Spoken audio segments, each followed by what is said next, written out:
My daughters recently discovered one of my favorite childhood book series, Amelia Bedelia by Peggy Parish. Amelia Bedelia is hired by the Rogers as their new maid, and she is so excited for her new job. As my girls and I read the book, we giggle over her drawing the drapes when the sun shines in, sprinkling Mrs. Rogers' best dusting powder on the furniture, dressing the chicken, and more. I laughed right along with my girls.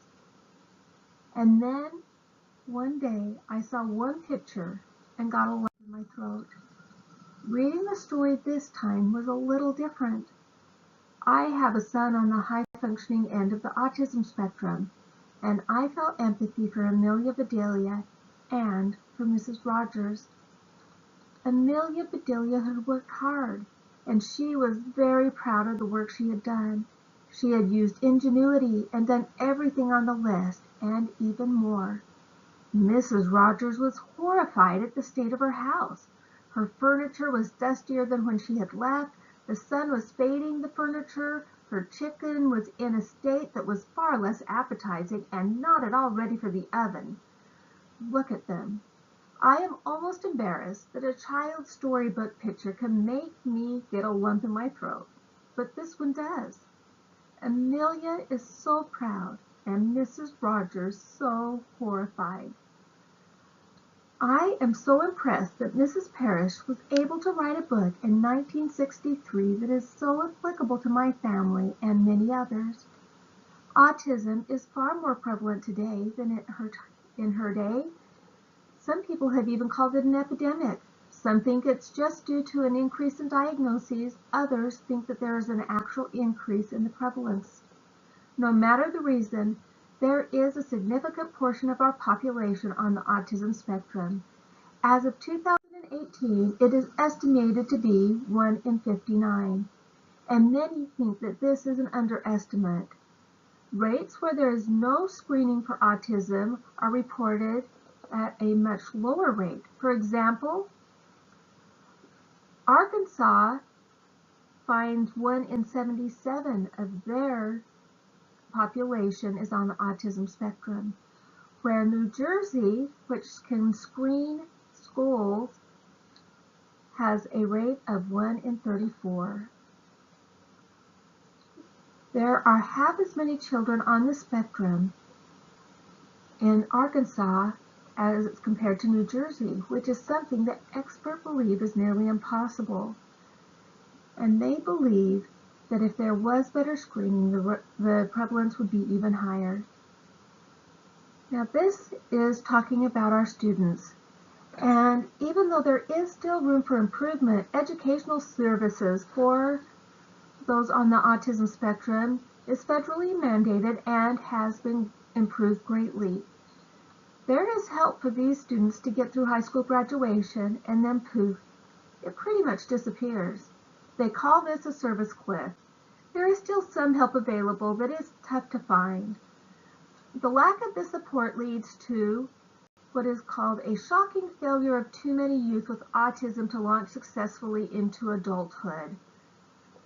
Over 75% of adults with autism are unemployed, and 90% of these are at average or above average intelligence. Even college graduates have a shockingly low employment rate. While only 2% of the general population with a bachelor's degree or more are unemployed, 85% of the autistic population with the same level of education is unemployed. There are 3 things that I saw Amelia Bedelia and the Rogers do that made their working relationship a positive one. First, Amelia Bedelia was good at what she was hired to do. Mr. and Mrs. Rogers left the house on Amelia Bedelia's first day of work and left her alone.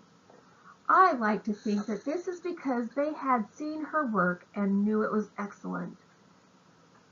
No one wants a job they can't do, and no one wants to hire an employee who can't do the job. No one is asking anyone to hire someone who is not right for the job.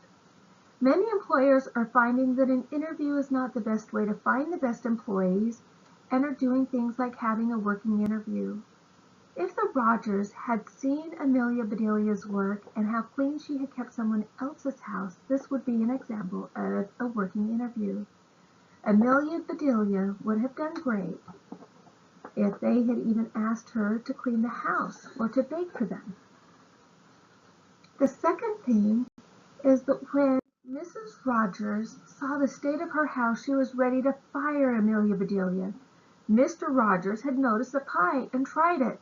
When Mrs. Rogers opened her mouth to say, "You're fired," he popped a bite in her mouth. Mrs. Rogers' eyes widened. This pie was so excellent that they determined they would have kept her just for the pie. My advice for employers is to recognize their employees' unique talents and utilize them. The last thing in the book was the next part that made me emotional. The last sentence of the first book is, Mr. Rogers learned to say, "Undust the furniture, unlight the lights, close the drapes," and things like that. Why do I love this so much? It was important for Amelia Bedelia to do her job and to do it well. But it was also important for the Rogers to work with her and not just try to change her. They made some small changes themselves. If there are easy changes you can make that will make your working relationship better, just do it. My son, who is on the spectrum, is the slowest dishwasher you will ever find. He takes every dish, holds it up to the light, inspects it, and if he sees a spot on it, he touches it to figure out if the dish is dirty or not. Then he puts it in the stack to be rewashed because it is dirty, or because he touched it and now it has his germs on it. It's a very painful process for me to witness. I would not hire him to wash the dishes in a timely manner, though if I needed to wash the dishes for the Bubble Boy or another severely immune-suppressed individual, he would be my man. On the other hand, he can look over my younger daughter's math homework or balance a checkbook in no time flat. This is the right job for him. The right job for the right person makes everyone happier. There is one last thing I noticed about Amelia Bedelia. When she first saw the house she was to clean, she admired it, and then she said to herself, "I'm here to work. Let's get to it." This is a trait that is common with autism spectrum adults. They are hard workers. Mahoney said, "Our autistic employees achieve on average 48% to 140% more work than their typical colleagues, depending on the roles. I've heard over and over that they tend to be the first to arrive, the last to leave, the hardest workers, and people who bring out the best in their coworkers," said Resnick. This is who I want on my team. Find your team.